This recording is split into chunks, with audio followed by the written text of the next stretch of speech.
I'm sure a lot of you guys remember the old ceremonial hunting tradition of eating the heart out of the first animal you kill. Meat from those organs are among the most nutrient-rich foods on the planet. You can get those same benefits your ancestors craved via convenient daily capsules from Heart and Soil. Find out more at heartandsoil.co. And remember, use code MeatEater for 10% off your purchase. There's nothing like snook hook sets at dawn or catching a tarpon in the moonlight. Find your next fishing trip made easy on fishingbooker.com and experience the magic of the Sunshine State or any other destination on your fishing bucket list. Book a blue water adventure in search of sailfish or go snapper fishing with the kids. With over 6,000 captains and trips to choose from, planning your next one just got a whole lot easier. Download the Fishing Booker app on the Google Play or App Store or visit them online at fishingbooker.com to book your trip today.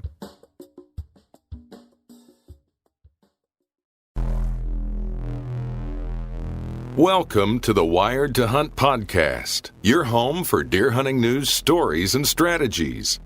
And now, your host, Mark Kenyon.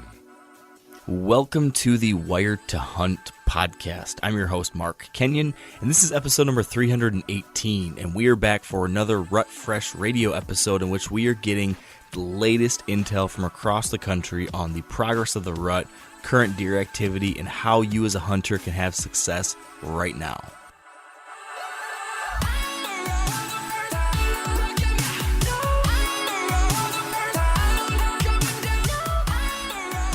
Welcome to the Wired to Hunt podcast, brought to you by Onyx. We are back here, Spencer and myself, for another Rut Fresh Radio episode. That means we're talking about the latest updates and intel from across the country as far as the progress of the rut, as far as deer activity, as far as current conditions, and what all this means for us as hunters. When this comes out, we're entering, the third week of November, somewhere in there, give or take. So if you guys are like me, you might be worn down, you might be a little bit exhausted from the marathon that is the first couple weeks of November and all that crazy rut hunting. Hopefully, you got to spend a lot of time in the woods. But I'm here to tell you, Spencer, that there's still some good stuff to come, right? There's still reasons to listen. Yeah? Yeah, I think for sure. And recently, Mark, in our Whitetail Weekly newsletter that comes out every Monday from Meat Eater, you had written in there that the end of October for some hunters is the preferred time to kill a mature buck. Can you go into a little bit more details as to why that would be? And you mean November, not October? Yes, correct? I'm sorry, the end of November. Yes, and so the basic gist is that many of us think about the first 2 weeks of November being that most exciting period because that's the build-up to peak breeding. But if you live or hunt in an area where you don't have a middle of November firearm opener, if you've got a spot where you can keep on bow hunting without that added gun pressure right through the month of November, that third week can sometimes be the very best when it comes to that really old, big old giant buck, because those old guys, they're experienced enough to know that there will still be some does coming into heat.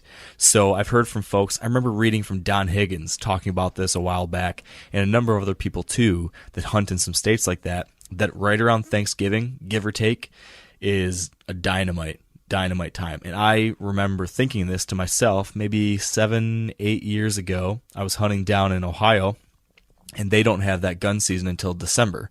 So I remember being down there excited to finally be able to hunt in that like November 22, 23, 24, 25 period and not have it all be a bunch of hunters in orange, and was hoping for some of that late November activity. And I sure as shit got it when in the middle of the day, a buck I'd been after, I was calling him Glenn at the time, he came cruising through at 11:30, and then an hour and a half later, the other buck I was after, I called him Jawbreaker, he came through at 1:30, just cruising right in the middle of the day, looking for does still, and it was November 24th, I think.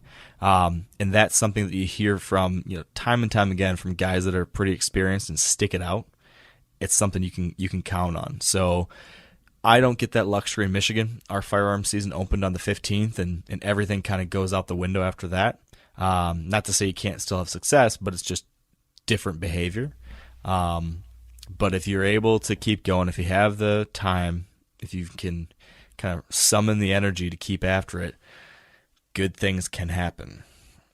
Yeah, and this is kind of an awkward time as a bow hunter to decide where to be, because we're coming between peak rut and post rut. And so if I were picking a place to hunt during this time of year, I'm thinking that I would still be looking for the same stuff that you were looking for like a week ago: doe bedding and buck bedding, pinch points, funnels, those kinds of places. But if I was gun hunting, I think right now I would look more to field edges where you can take advantage of that extended shooting distance of 200-300 yards, whatever that is, and try to catch those does coming out in the evenings, and hopefully there's a buck following. What would your setup look like if you were bow hunting or gun hunting right now, Mark? Yeah, well, I would echo what you just said, that being the fact that does are still the ticket at this time of year. If you're looking for that old cruiser, he's still going to be checking those doe hotspots. So the doe bedding areas, doe feeding areas.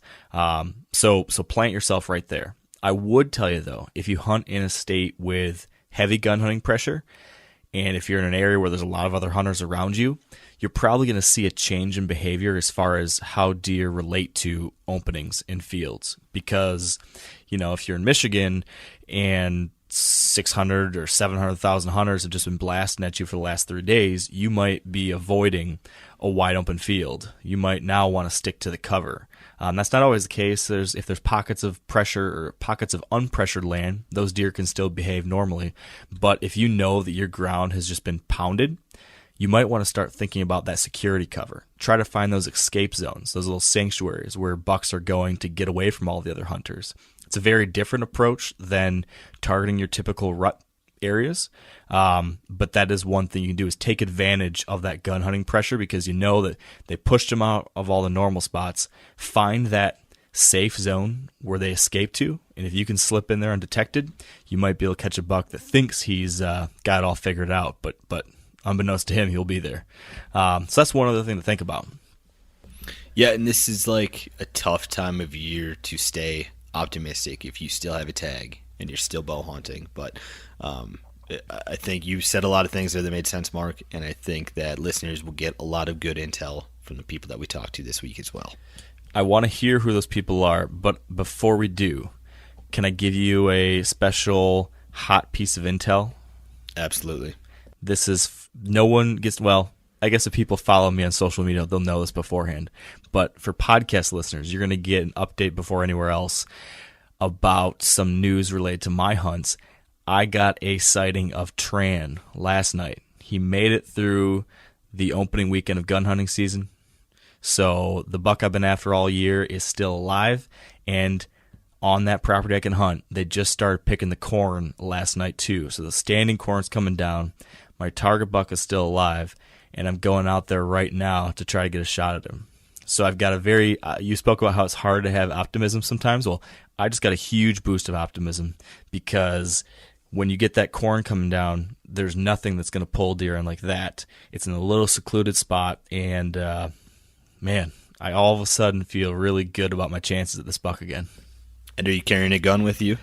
I am. I'm going to go in there, and I am equal opportunity when it comes to weapons. So whatever's legal at the time, I'm going to use. So Tran better watch out. And something that I'd like to take advantage of when you do have that harvest. Harvest brings with it a lot of chaos. There's combines in the fields, there's pickups in the field, there's grain carts in the field. Take advantage of that.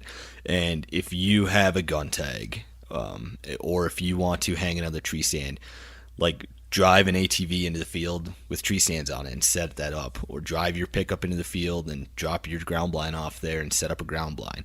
That's not going to look that out of place following a harvest when there was all this chaos of machinery and noise and foreign objects and farm implements there. So a ground blind really isn't going to look that out of the ordinary. I love to take advantage of those fresh harvests like this. Yeah, that's a really good point, and I'm planning on doing exactly that. I'm going to head in there and hunt tonight. If it doesn't work out tonight, the next day I'm going to finally be able to drive my truck back there. I'm going to go and set up a couple more cameras to be able to observe some spots I haven't been able to get to easily without making an impact. I might rearrange a tree stand, I might throw up a ground blind, a few of the different things you talked about. I've got a 1-day window or whatever it might be, a 1 or 2 day window while this is all happening to take advantage of that chaos, like you said. So, gonna swing for the fences. See if we can't make some late rut action happen. All right, Mark. Well, besides your report in Michigan, we're also going to hear from Keith Thompson in Montana from Montana Whitetails, and then Kelsey Young from Knee Deep Outdoors in Kentucky, and then we go to Florida, and from the Florida Outdoor Experience, we talk to Ryan Nitz, and then we go to Derek Nelson in Wisconsin from Mathews Archery. Good luck on your hunt with Trey and Mark, and we will talk to you next week. All right, and joining us on the line next is Keith Thompson in Montana from Montana Whitetails. Now, Keith, in Montana, what would you say the buck activity has been lately on a scale of 1 to 10? I'd give it a 9.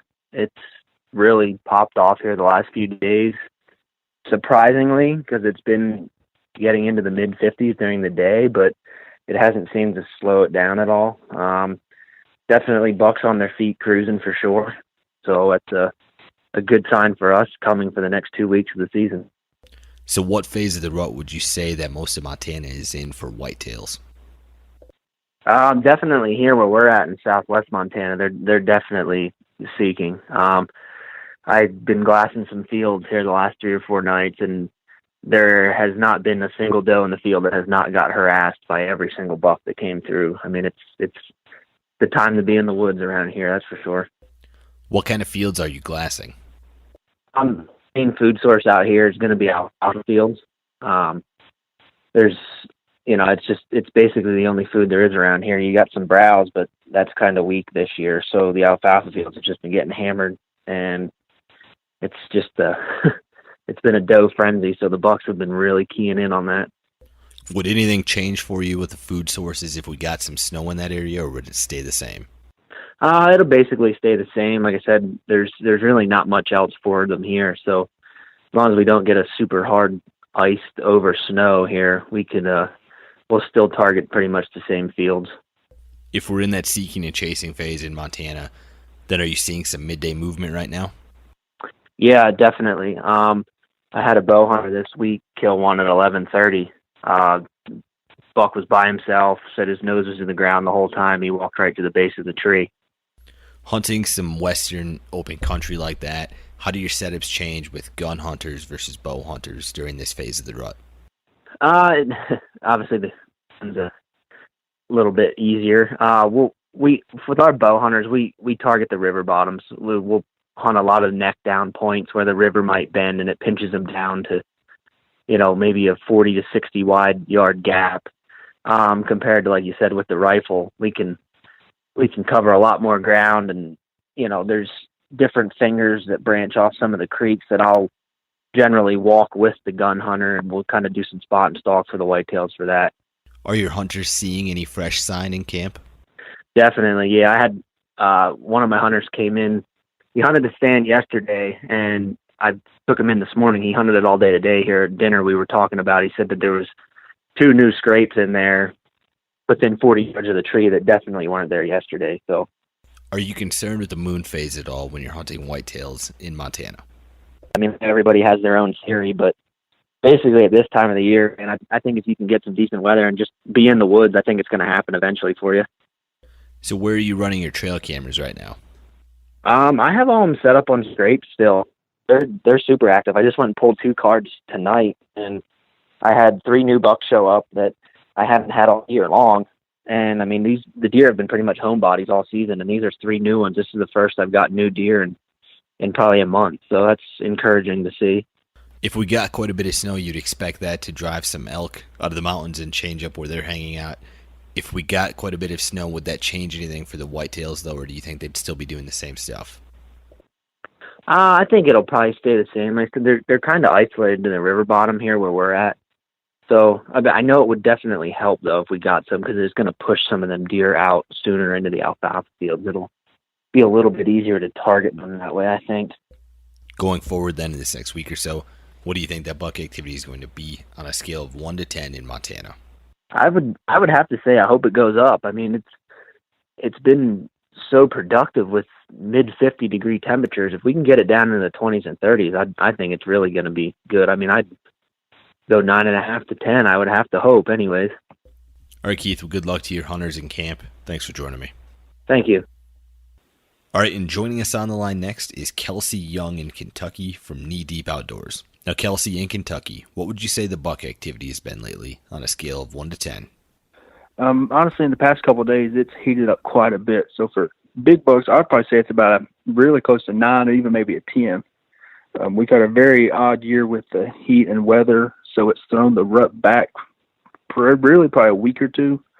And in the past couple of days, the big bucks have really been out in daylight chasing the does quite aggressively. So what phase of the rut do you think most of Kentucky is in right now? For the most part, I'd say they're really into chasing probably almost peak rut phase. I mean, we're in central Kentucky, so things may be a little bit different, more towards the western part of the state or northern part of the state. But for the most part, the does are starting to come in heat, and the deer's really starting to chase and get on the tails a lot. So what is your preferred setup at this phase of the rut? If I had a go-to setup, it would probably be really just in a natural travel corridor for does, because they're really starting to come into heat. At any minute, a big buck could be right behind them. So I'd probably have to say I would set up just in a natural corridor travel area where does come through frequently. If you think that part of the country is a little bit behind with the rut right now, are you still seeing some relevant sign making then? Oh yeah, the bucks have been wanting to rut for a couple weeks now. They've been making a lot of scrapes. I've actually been able to call a few small bucks in by rattling and grunting. So they've been ready for a little while. It's just they was kind of waiting on the does to get kicked into gear. So here, probably these next coming days, I mean, if you can get in the woods, you really need to, because it's going to get good. So where are your trail cameras at right now? I try to position my trail cams just on where I'm hunting on the natural travel ways where does come through frequently. Because, I mean, if you got a hot doe and they're walking through that pathway, a buck's going to be behind them any minute. So it's just a good way to kind of get an inventory of what bucks you still have alive, and new bucks show up any day. So it's a good way to figure out what new bucks have came through. Gun season's been open for about 2 weeks now in Kentucky. How do your setups change when deer are responding to that pressure? Yeah, for that first weekend, even second weekend, there's a lot of hunters out that's normally not out there. So the deer kind of go nocturnal on us. So we try to just stick it out. I mean, when they're rutting, you never know what's going to happen. But for the most part, we try to get as close as we can to bedding areas without bumping them out, because they try to hunker down and stand there, and every once in a while want to slip out and mess up for us. As we get into the later part of the month and we get into post-rut, what food sources are you going to be focused on in Kentucky? The real bad dry weather and heat, most of our big kind of ag fields have been cut already, so deer's kind of going to natural browse. I mean, if there's still acorns on the ground or some kind of nut on the ground that you can see that deer's coming to and feeding on, that's going to be the best case scenario for where you are. That's really, with the ag fields cut and everything else, that's, if you can get to a natural browse where deer's going to be, that's probably your best option right now. You've mentioned the heat and the drought a few times. Does that mean that you put a premium on water sources this time of year, or is that still not something you're really concerned with during the rut? No, water's a very important thing during the rut. I mean, the big bucks are exhausted. They go miles at a time. So water, if you can find water in an area that they're using, that's a key place to set in on. Luckily, where we hunt, there's a creek that runs right through the middle of it. So it's kind of water always there for them. But if you can find a water source that they are frequenting a lot, then that's the place you need to be to. Going forward then in this next week or so, what do you think that buck activity is going to be on a scale of 1 to 10 in Kentucky? Honestly, by this weekend, I'm going to say it's still going to be about a 9 or a 10. But I'd give it probably, if you give it 5 more days, them bucks are going to start locking down with them does, and it's going to get a lot tougher. The younger bucks will still be trying to chase and find some does, so it may temper off to about a 6 or 7 in about 5 or so days. All right, Kelsey, good luck to you and everyone else from Knee Deep Outdoors. Thanks for joining me. Thank you. Have a good one. Now, a lot of you guys are familiar with the old hunting tradition of eating, some organ, the heart or a chunk of liver off the first animal you kill. I had that when I was a little kid, and it was a big deal. Organ meats were always prized by frontier people who knew the importance of getting a lot of different minerals and nutrients. And as often is the case, those guys were onto something. because organs are among the most nutrient-rich foods on the planet. And you can get the same benefits your ancestors craved via convenient daily capsules from Heart and Soil, made exclusively from regeneratively raised, grass-fed, and finished cattle. Heart and Soil's unique freeze-drying process means all those important nutrients are trapped in, ensuring you experience every one of the benefits of nature's superfood in a clean, convenient, taste-free capsule. Find out more at heartandsoil.co and make sure to use code MeatEater for 10% off your purchase. That's heartandsoil.co. Use the code MeatEater. You ever get that feeling you're stuck inside staring at screens and a primal urge kicks in? You crave wide open spaces, fresh air, the chance to connect with the land. Well, maybe it's time to find your own piece of the wild, but searching for property can be a maze. That's where land.com comes in. They got millions of listings across the country, from mountain ranches to hidden fishing holes. Their search tools are like a seasoned guide helping you narrow down what you want. Land.com isn't just about buying and selling. It's about finding a place to hunt, fish, explore, or simply sit by a campfire and listen to the crickets. So head over to land.com today to turn one day into today, because trust me, there's nothing quite like the feeling of standing on your own piece of earth. All right, and joining us on the line next is Ryan Nitz from Florida, from the Florida Outdoor Experience. Now, Ryan, in Florida, what would you say the buck activity has been lately on a scale of 1 to 10? Right now, this time of year, we're looking at about an 8. And that's mostly because it's not 95 degrees anymore. We're starting to feel the cold weather. And, I mean, with a flip of a switch, the bucks are out on their feet.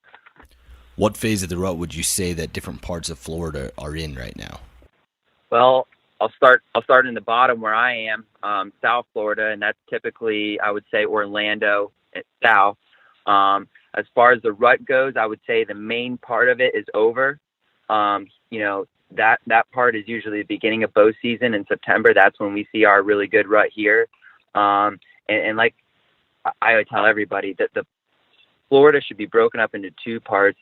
South Florida is a totally different part than North Florida. It's a lot warmer down here. Our temperatures stay a lot warmer down here than it does up in the Panhandle in North Florida. So our rut here can be anywhere from September, which I think is the best part, till January. And it could be any time, at any point in time in between, you could catch a doe in heat getting chased by a buck. As you move your way north, Central Florida and northern Central Florida, I think right now till Thanksgiving is going to be the time to be. The cold fronts are hitting up there, and the oaks are dropping. Not many people, a lot of people who use corn to bait in deer, they're not seeing them on their corn piles. That's very typical this time of year because the acorns are dropping. Once those acorns drop, you're not going to get them on the corn. It's just not what happens. And then you got the Panhandle of Florida, your Tallahassee, and that is not going to get good, I think, until December and January. It's very consistent with Alabama. So that whole part of the state that touches Alabama, you're not going to see much activity. I mean, you might start seeing it right now. I'm not sure it's a sign up there, but down here in the South, all our rubs are old. They're not bright orange anymore. You can see they're about a month old. And so that's pretty much where we are with the phase of the rut. You mentioned acorns briefly there. What other food sources should Florida hunters be keyed in on right now? Well, if you're a private land hunter, like I said, even if you have protein in there, the deer, now that it's starting to get cold, they're going to start thinking about food again. A lot of stuff down here in Florida is starting to die. It's not green anymore. So whatever is green, the deer down here will eat. It does not matter what it is. There's nothing, down here in the South, if you're a public land hunter, there's not much to work with. And the deer don't really have much to work with either. So if you can find anything green, and most of the time that's going to be flag ponds, canals, anything like that, the deer will eat it. I've seen them eat twigs. So whatever you can find that is green and looks lush, those deer are going to be hitting it. What does a typical post-rut setup look like for you in your part of the state? Well, post-rut, So where I'm at in the South, we do get a second rut, and it's just as good, if not better than the first one, I think. Early January down here in the South, we always get a good rut. I've seen bucks fighting to the death the first week of January. So down here in the South, it's a wild, wild west. You can be rutting bucks up until January, but I do think that post-rut, you're going to maybe start hitting the food sources. It's nothing but food source. And those cold temperatures, I catch a lot of deer working flag ponds. And if you don't know what a flag pond is, it's just an open area in a pine flat that's filled with water. And you'll catch those deer in a cold winter morning, just sitting in those flag ponds, whether they're just, maybe the water's a little warmer, but they're also eating the little bit of whether it's an algae or whatever kind of greenery is coming from that water. You'll catch them a lot of times in those flag ponds. Do you plan for the moon at all this time of year? I don't. I've never really been a moon guy. If I'm out there. I don't care if it's overhead, underhead, how big it is. I'm out there. Of course, the full moon. I sit all day, and I do see a lot of big deer on their feet midday on a full moon. I see it a lot. So, a couple of days after a full moon, I think can be really good if you can sit all day. That's just how it is. But I've never really been one to pay attention to the moon too much. Going forward then in this next week or so, what do you think that buck activity is going to be on a scale of 1 to 10 in Florida? I think it's going to get even better. I'm going to say I'm going to give it a 9 next week. The temperatures are staying pretty consistent, which is good. Florida, the winter can be very hit or miss here. You get a cold front for 3 days, and then it's back to 90, and that hasn't been the case yet. It's been cold. It's staying, cold, and when I say cold, I'm 50 degrees to 70 degrees instead of 70 to 90. So if it stays consistent as far as temperature-wise, which it has, it's just going to keep getting better. Those big bucks now, I don't think you're going to be killing them necessarily, maybe so much of the rut. It's just mostly the temperatures, and the days are getting shorter. So if you get a nice cold morning, good chances are that buck's going to be out there. All right, Ryan, good luck with that cold front. Thanks for joining me. All right, thanks, Spencer. All right, and joining us on the line next is Derek Nelson in Wisconsin from Mathews Archery. Now, Derek, in Wisconsin, what would you say the buck activity has been lately on a scale of 1 to 10? I'd put it right around a 7, probably. I think a lot of people have been experiencing this last week, kind of what's known as, lockdown. A lot of the bucks that people have been seeing, they haven't been seeing, have been getting photos kind of, like a lot more nocturnal stuff, with those. So, it was going pretty heavy kind of from, probably the 4th through about the 10th. And then, we've had a few days where it seems like it's been slowing down a little bit, but it's kind of starting to break loose again from, what I've seen and what a lot of my coworkers have been seeing in these last few days, especially this last weekend. What's your strategy as far as setups during the lockdown phase and then coming out of that lockdown phase going into post-rut? Well, I mean, what I've been trying to do and what a few of my friends here have been trying to do is hunting a lot closer to bedding than food, and doe bedding in particular.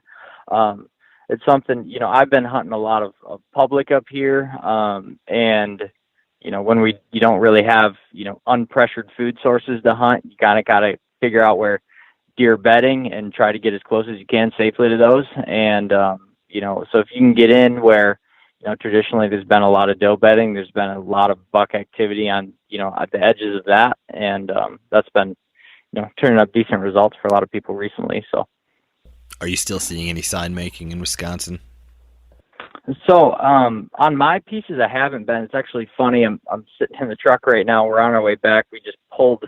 One of my buddies just pulled the camera off of one of his pieces, and it was funny because his camera was set up on like a big community scrape that he was pulling his camera down because there's actually other guys who are going to come in and gun hunt that piece. Doesn't want his stuff getting stolen, but he went and grabbed it and got back in the truck. He's like, man, that scrape is still wide open.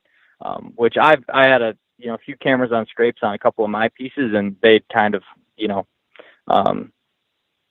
hadn't been hit recently at all, but apparently they're still getting hit in some spots. So with that gun opener coming up this weekend, what's your strategy as a public land bow hunter when you're trying to account for that extra hunting pressure? That's a tough one.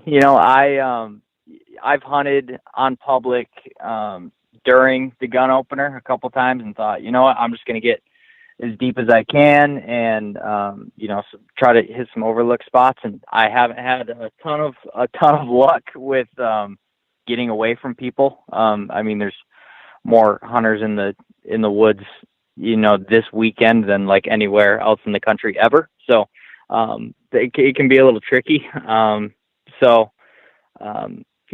not sure I really have an awesome answer for that yet, but I'll let you know if I find one. Are you doing any calling or decoying during that lockdown phase of the rut? Yeah, calling actually, kind of this, the tail end of the rut when, kind of this like desperately seeking phase. I know a few of the guys at work were just talking about how rattling can be, like some of the most effective rattling you can have is right now. And, my boss actually 2 days ago, rattled in a good buck right to the base of his tree. On Friday, before this past weekend, I rattled in a buck. And so it's been decently effective, right now. Just kind of got to be in the right place at the right time. You talked about when you're hunting public land, how it's a challenge to find those destination food sources, but what is the food that you are focused on when you are hunting those pieces? Been kind of, primarily focusing on corn as it's getting cut, has been, I guess, the most effective, for me. I actually I hunt a lot of public, but I've also got, one little private piece that, I've had access to as well. And it was mainly all corn, this year. And there's actually this little kind of secluded cornfield, just probably like 4 acres up on the top of this ridge that just got cut, last week. And I was in there like 2 days after it got cut. And I saw a lot of activity up on that cut corn and, in the kind of the fields, surrounding my piece. It all kind of came out probably a week before that. And you could tell there was a lot of like nighttime movement out in the corn, but on my cameras that were on the edge of that, I was getting a lot of activity right at dark and after dark, just, deer pouring into that stuff. So, that's kind of been what I've been keying on. Going forward then in this next week or so, what do you think that buck activity is going to be on a scale of 1 to 10 in Wisconsin? I think the gun season's going to have a little bit of an effect on it. But I think kind of here as they're coming out of lockdown a little bit and those bucks are looking for the last few does that are coming in. I think it's going to spike a little bit, but I'd probably put it, around a 7 or an 8 again. All right, Derek, well, I hope you get a chance to use that new VXR. Good luck and thanks for joining me. Appreciate it, man. And that concludes this week's episode of Rut Fresh Radio. Thanks to Keith, Kelsey, Ryan, and Derek for joining me, and thank you guys for listening. If you want more great intel like this, make sure you're checking out themeateater.com and subscribe to our Whitetail Weekly newsletter, where you're going to hear a bunch more on the rut from people like me, Mark, and Tony Peterson. Good luck with what is left of your rut hunting, and we will talk to you next week. But until then, stay wired to hunt.